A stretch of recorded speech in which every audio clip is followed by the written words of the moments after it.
دخل رجل على زوجته فسألها: هل صلى الأولاد أم لا؟ قالت: لم يكن عندي طعام وعللتهم حتى ناموا ولم يصلوا. فقال: أيقظيهم لكي يصلوا. قالت: يا أبا جاد، إذا أيقظتهم سيبكون من الجوع ولا يوجد طعام. قال: يا امرأة، إن الله أمرني بأن آمرهم بالصلاة ورزقهم ليس علي.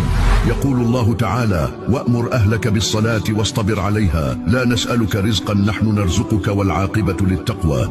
أيقظتهم الأم، ولما فرغوا من الصلاة إذا بالباب يقرع، وإذا بأحد الأغنياء يحمل مائدة عليها ما لذ من أصناف الطعام. فقال: خذ هذا لأهل بيتك. قال: ما شأنك؟ قال: جاءني أحد الأشراف فتخاصمت معه وخرج قبل أن يأكل الطعام، فحملته وقلت سأعطيه لمن تقف عنده قدماي، ووالله ما وقفت إلا عند بابك. عندها رفع الأب كفيه وقال: رب اجعلني مقيم الصلاة ومن ذريتي، ربنا وتقبل دعاء.